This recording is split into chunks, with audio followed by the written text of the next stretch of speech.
All right, what's up, guys? Good morning. I was sitting there watching the screen. I know. I was like, I'm watching. like, Look, I got it's the like, point. come on, and Dave's comatose. He's like,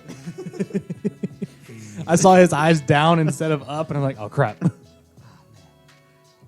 what's up, everyone?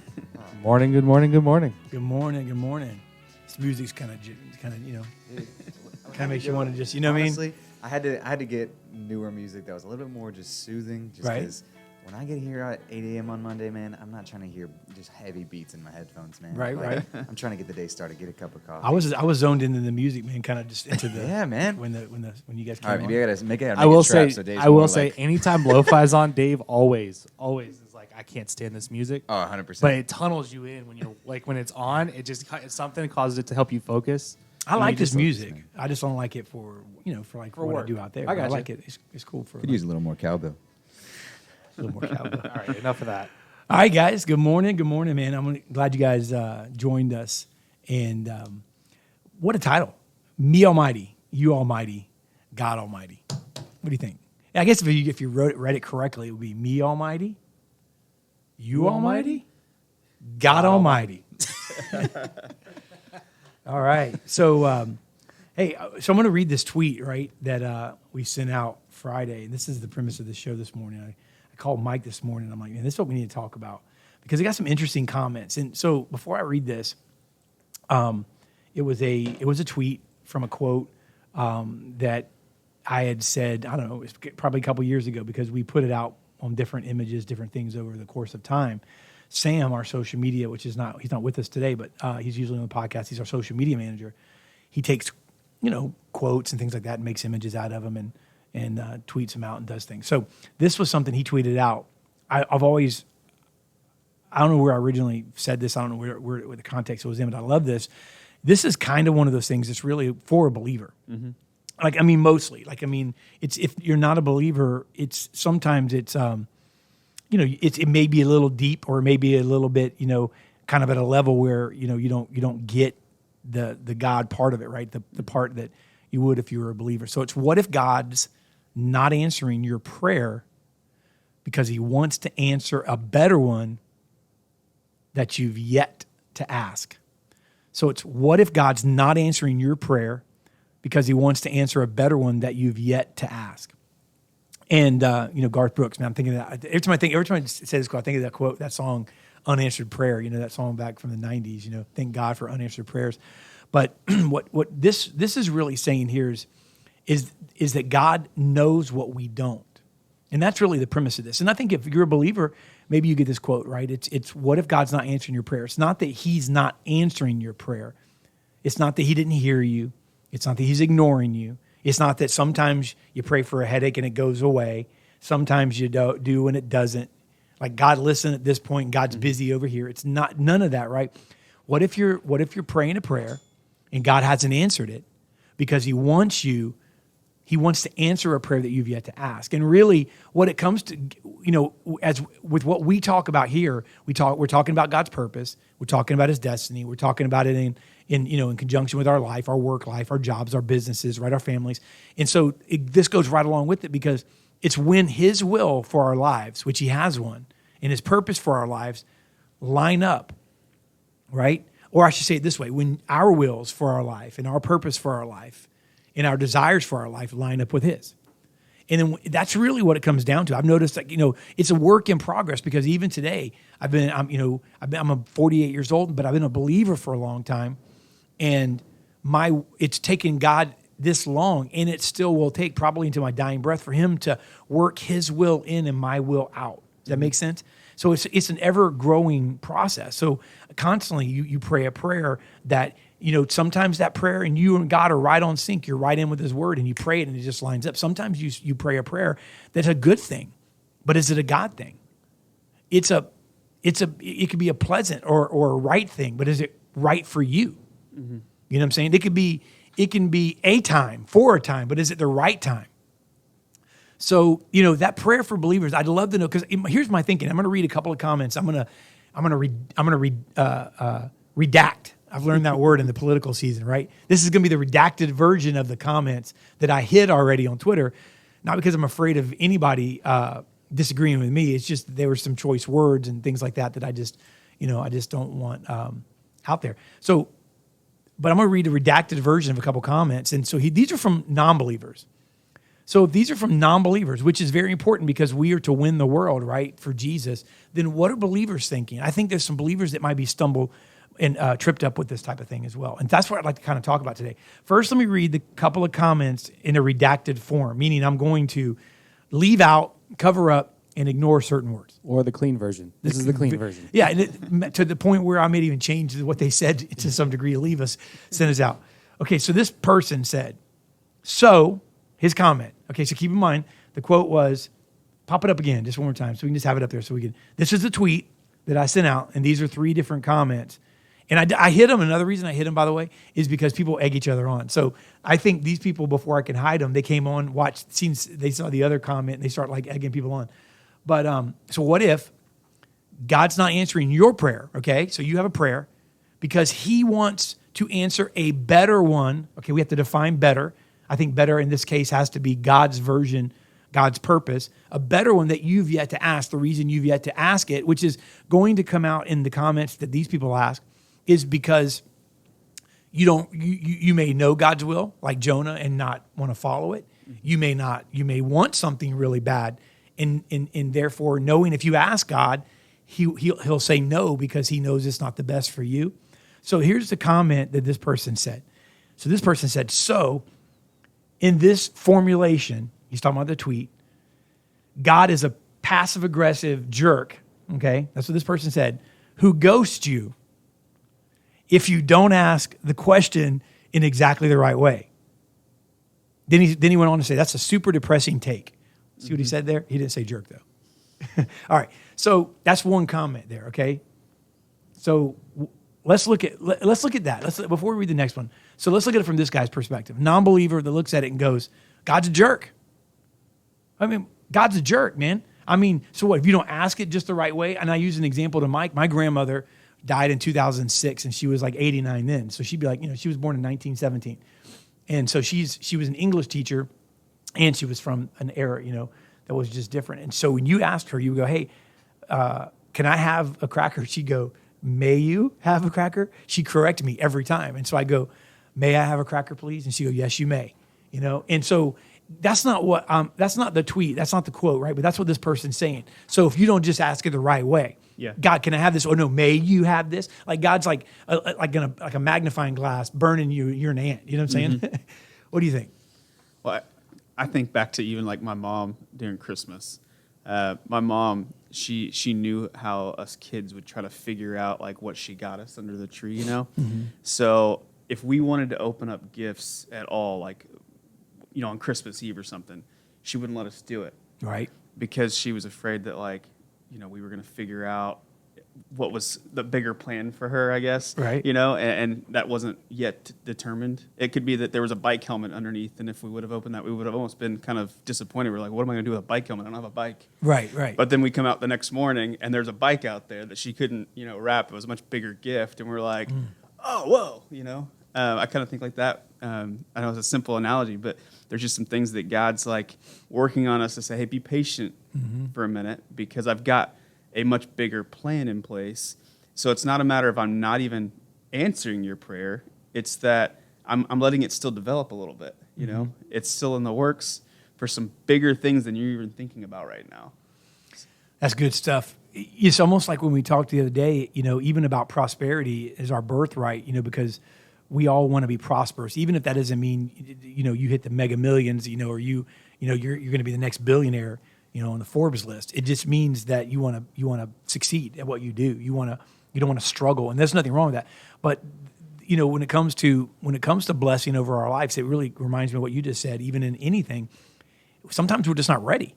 Sometimes we're just not ready, and God looks at the big picture. I can think of times in my past where through some integrity issues, there was just some integrity issues when I was younger. There were some things I had to work out that my parents separated at 4 years old, and it come later on to find out that these were issues that I just carried in to my adulthood and, my teenage and to my adulthood, and then, into my early years of my marriage. We were married 28 years this year.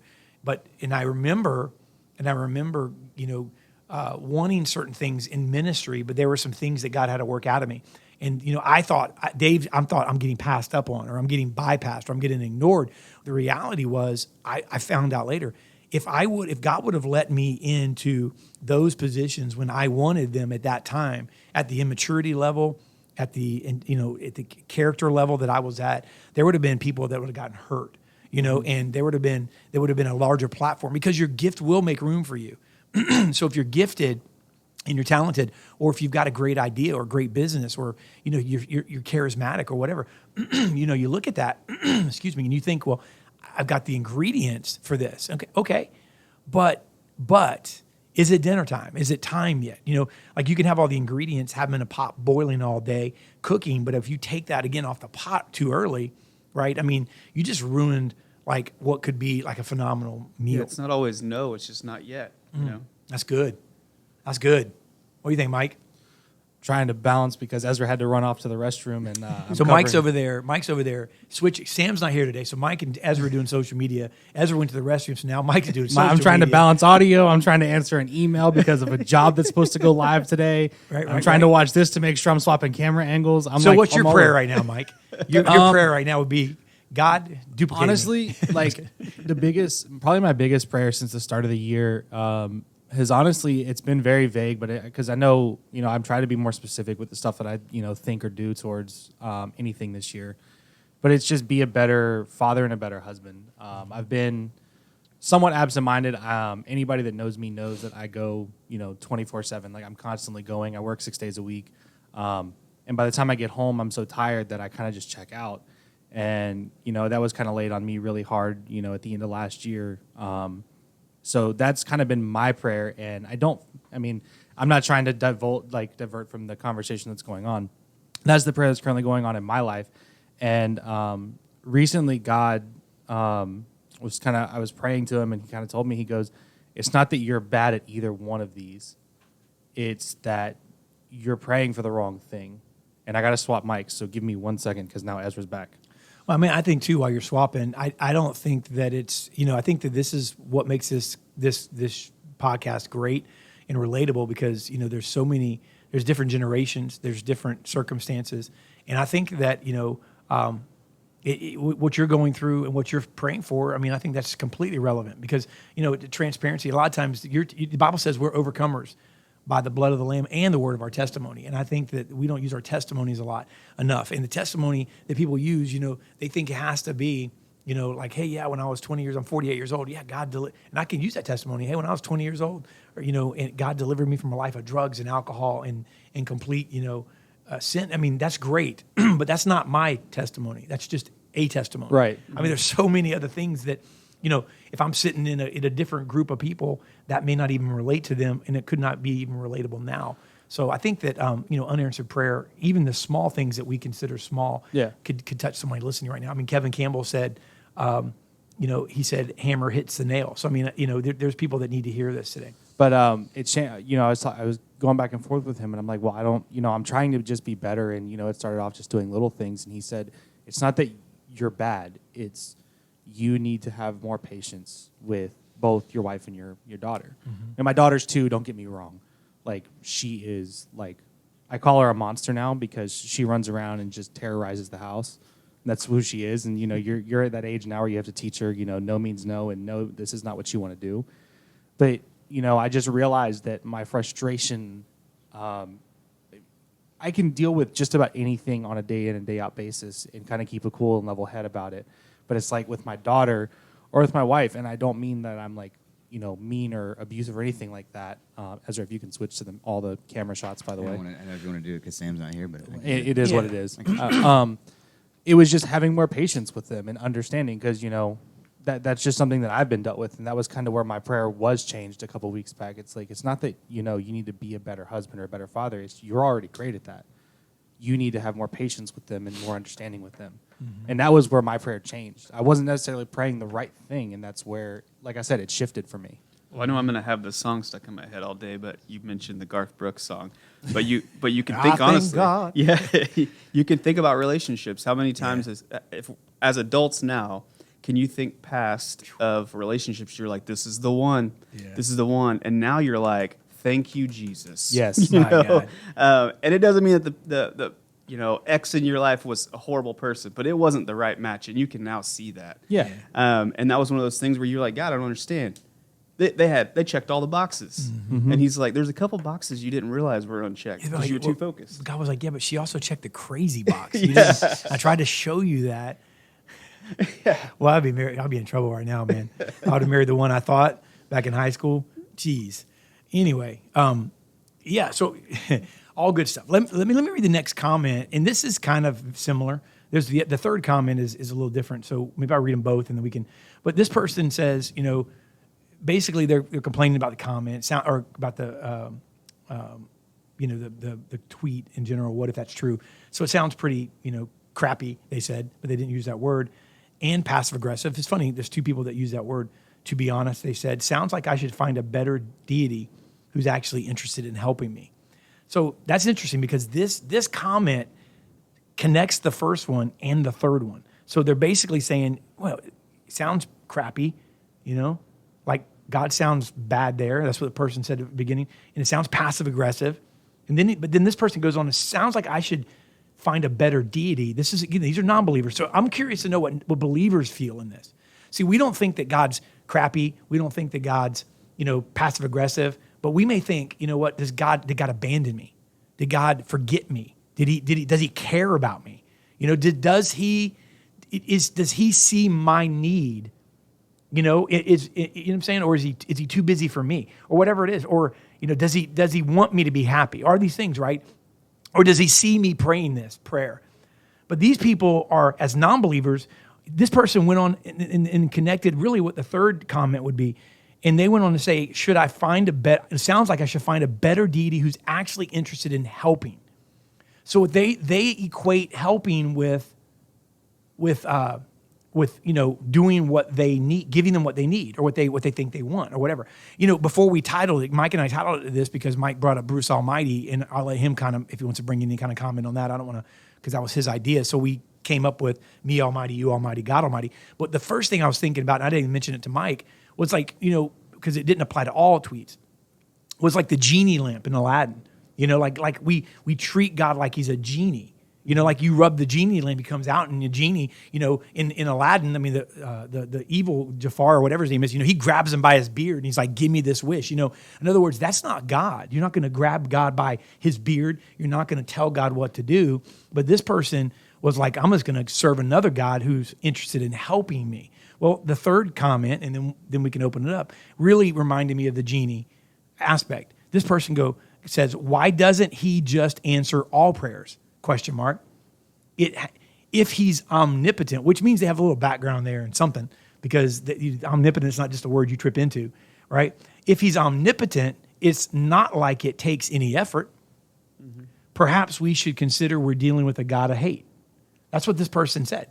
So this person, again, the end of it is hurt. Okay, we're dealing with a God of hate. That person is damaged. That person's hurt. We know that as ministers. We know that person needs some ministry and some love, and in over the over the course of time. But let's look at what they said. Why doesn't he just answer all prayers? There's people that have questioned that. Why doesn't he just answer all prayers? I mean, he can do it. It's not like it's hard. It's not an effort thing to God. I mean, God spoke everything into existence. It's not like God couldn't do it. There's another, something I said in a teaching or something that we have as a quote somewhere that we posted that just comes up now. God knows what we don't know. God knows better than us. Mm-hmm. He just knows better than us. He knows the hole that I can't see, that I would trip into. Well, that third tweet is how I came up to the Bruce Almighty kind of metaphor, mm-hmm. which was, if you've ever seen the movie or if you've never seen the movie, a guy basically inherits all of God's power, and God says, here, if you think it's so easy, do my job. And at one point, he goes, I'm just going to hit yes. He basically treated it this way. He treated every prayer like an email, mm-hmm. and then he hit reply to all automatically, yes. And everything around him, all the people started to devolve into just straight up chaos. Yeah. Like everybody, it was funny because they were talking about, I remember like the news thing was like, oh yeah, and there was 71,000 winners of the local lottery today, and everybody only got $6. And I was like, wait, what? And I was watching it, and it was funny because there was also another reference to that was there's a new movie that just came out, Wonder Woman 1984. Oh, that sucked. It was sucked. It sucked. It did. It sucked. But if you think about it, it's not necessarily in the But same. do not have to talk about it. It's going to take us off our topics. But go ahead. But no, It just sucked. because the same thing applied in there. There was one guy that rose to power that says, if you wish it and you want it, Yeah. ask for it and I'll give it to you. And the whole world devolved into chaos because everybody got exactly what they wanted. And then it was like, holy crap. Yeah. And if that was the case, then we would all I would have already lost, God 75 knows. pounds. God knows what we don't know. Right. And it's just the reality. He knows tomorrow. I mean, what the Bruce Almighty thing. It just shows the infinite wisdom. Even though it had some twist on that. Believers obviously some things even about God in general that weren't true. The moral of the story is that that man's not equipped to handle only what God can handle. And he only gave him a piece. He's like, what I love about that too is like, listen, I only gave you a piece. That was only the corner of Fifth and That was only that was only Buffalo. That was, I think, at the end of it was like, this was only Buffalo, New York. This wasn't Yeah. even the world. Right. Right. And I think it was only couple street corners or something. It was just something ridiculous. But you gotta understand that God knows what we don't know. And so what do you guys think? Weighing in, okay, so someone said, that's why I love that song Pieces by Amanda Cook. He doesn't hide himself to tease us. I love it. It's like a child that asks for things. If we permitted ever, it wouldn't be good for them. That's right. That's right. So and something that's funny because my mother, probably because of money, we don't do this as much, for children today. And but my mother would tell me no, like you'd be in Kmart, and we went to Kmart then, and I'd say, oh, I want that toy, and she'd say, no, you don't need that, So there were things that we didn't permit, for the betterment because we knew things, Right. We knew things, and I remember look at my mom, over the course of time. You've had this conversation. We all, like you don't love me, John's mom gave that to him, and he gets to do it, or and my mother would say, it's because I love you. I do love you. You'll understand one day, that kind of thing. I sometimes just wonder, like, if God's just almost sad with me in some of my responses. If he's just sitting there just going, just wait. Like, Yeah. Just hold on. Because I was thinking the same thing before somebody commented, like with my kids. I don't want to not give my kids everything, that they ask for. And sometimes saying no is somewhat painful. Yeah. But I know that, like, it's not the right time. They're not, maybe it's that they're not mature enough. And like my kids with a phone, for instance, they're like, well, my friend has a phone. I'm like, your friend's in first grade. Like, why do they have a phone? Right. I'm sorry. Like, I want to wait for a minute. And there's some great things. And it was things like that. It wasn't a matter of, I didn't want my kid to not fit in, but I'm like, hey, there's some things that I want to protect you from that I can't exactly explain just yet fully, and you're not going to exactly fully comprehend them. But it did hurt a little bit that my kid feels like forgotten about or like maybe mistreated. It was somewhat painful, but I still knew I was doing the right thing. I think God does the same thing. It's painful for him to a certain degree that he feels like maybe you're losing some trust with him, but he knows it's the right thing, and that's why he's willing. And that's what makes a good, father. That's what makes a good friend, is somebody that's willing to, tell me that I smell if I smell, Yeah. Even though I'm early on in parenting, even, thinking back to it, like hearing some of the things my parents told me over the years, if I asked for something or even if I wanted to do something, and they would always look at me and say no, and, when you hit your teenage years, you start asking why to everything. And they're like, one day you'll understand. And it's like, I think back now, They hate and I that go, statement. I hated that statement. It's it. like, one day you'll understand. And then now it's like, I get it. I understand now why my parents were the way they were. Because if I just did whatever I wanted, I wouldn't be. There's never a kid that's going to say, yo, you know what? You're probably right. I'll wait. And there's never a parent. There's never a kid once they become a parent that doesn't understand. Exactly. So that's the good news. The good news is they all do. My daughter, who's my only of my children that is a parent so far at this point, but my other kids, even at this point, they would not agree with that. They're going to do the same thing you did. They're going to say, that's not true. I'll never be that way to my kids. What? Okay, but so look, we're talking about this, and I'd love to. I don't know if you can fit your comments in. And I see some comments coming in, but I'd love to know if there's a way without divulging something that you don't want divulged. Is there anything that you've prayed to God that you're grateful for that He didn't answer? You know what I mean? Is there anything that you can share, even if it's not a long comment? Is there something you can put in that other people might glean from that are watching as well? Because look, we've come to this realization. We know this as believers that God's got our back. You know, Walter said, as our kids, we want them to have everything. You can bring all the slides up if you guys want to, so we can all be up there. But we talked about. He talked about patience, but something that I've been studying, and it's really been just in the last year, and it's not been on every fruit, but it's been on favor. We started it on favor, but any fruit of the Spirit, favor means kindness, and you guys have heard me say this on the podcast in the past, where the reason we use this word sometimes out of context, and I think we use all of it out of context. Favor means kindness, and we go, I have God's favor on me. Some people just use it as a tagline. Favor, baby. And what they really don't understand, I don't think what they're saying, that it's not a magic deal. It's not like God went, Eni, past Ezra, Meanie, past Mike, Mighty, past Dave, Mo. Okay, Walter gets favor today. It's not like that.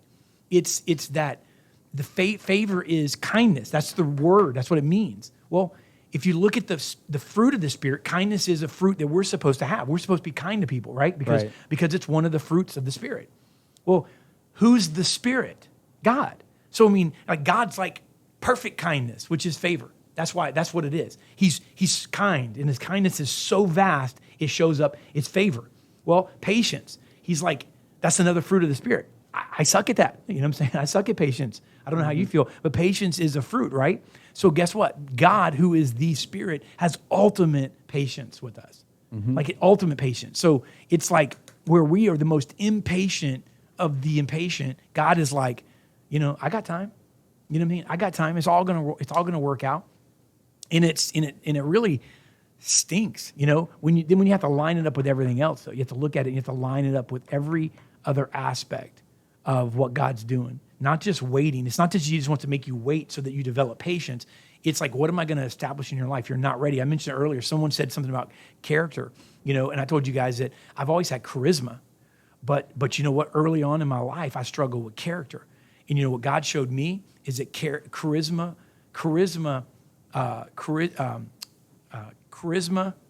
what is it? Charisma matters. Charisma makes a difference, but character matters. That's it. Charisma makes a difference, but character matters. You know what I mean? And so charisma, yeah, cool. Character matters. And then and I said this before, man will look past your character flaws at your gift and go, oh, great drummer. Oh, great speaker. Oh, wow. Great leader. Oh, great minister. Great videographer. And you could have character issues. Man will look past your character flaws at your charisma. God looks past your charisma straight to your character because he's not impressed by your charisma. He gave you that as a gift. Right. He's like, I gave you that. I'm not impressed by that. I'm impressed by what I'm developing in you. Anyway. But when it comes down to, just as an example, and this is something that gets brought up a lot of times. If we always got what we prayed for, 70% of people who receive a large financial windfall, or we can say lottery winners, 70% are bankrupt within 5 years. It's not that God doesn't want to give you some of those riches in life. It's not that God doesn't want you to get some of those things that you're striving for. Sometimes you have to learn how to handle what you already have before he'll give you more. I can't take on the financial responsibility of a six-figure income right now because I have to be able to manage what I make now.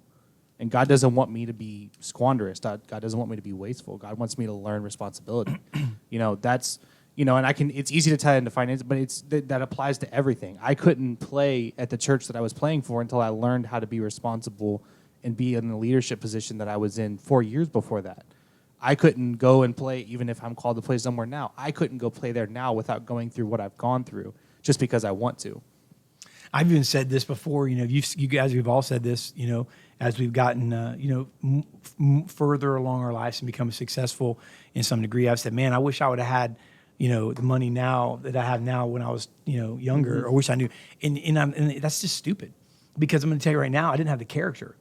And you know what? There were things I did without having money back then that if I would have had money, I would have just done more. Like, I mean, I partied. So if I would have had a bunch of money, I would have been on a yacht party and, who knows what I would have been doing and what I could have afforded. And you know what? I could be dead right now, probably would be. And so God knew that. It's just there's so many things. And I mean, this is such a vast conversation. Help tie this thing into a knot, Walt.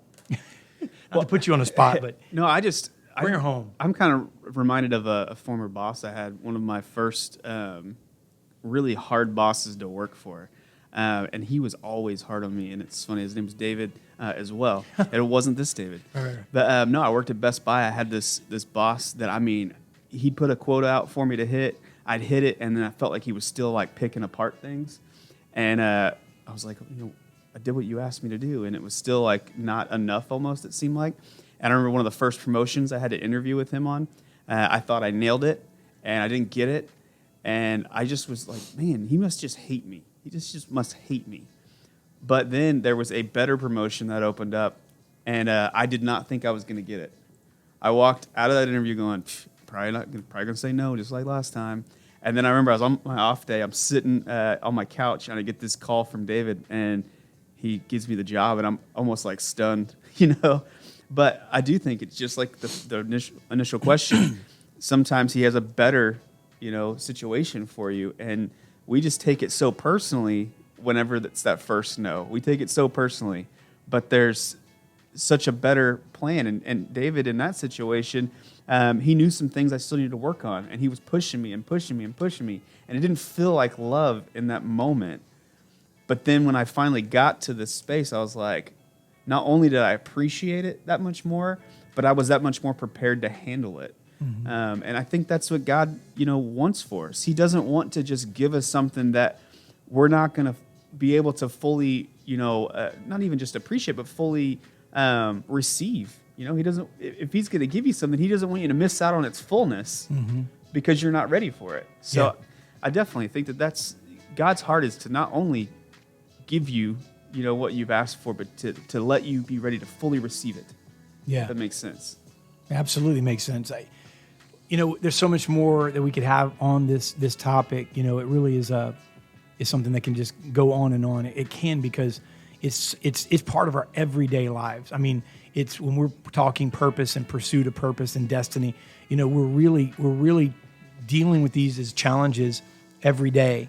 The delays and it's easy to hear a word like this and then a month from now not remember it, because it's really in those times when you need to remember it, because it's in the delays that discouragement comes in. It's in the delays that disillusionment. The enemy, the devil comes in. The enemy comes in and begins to make you doubt God, begins to make you doubt your destiny, doubt your plans. God.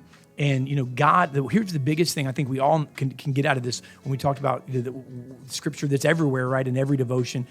Jeremiah 29:11. I mean, it's just the plans that God has for you. I mean, here's the thing: God has a good plan for you. It may not be what you went to sleep dreaming about when you were a young child. It may not, because that may not be God's best for you.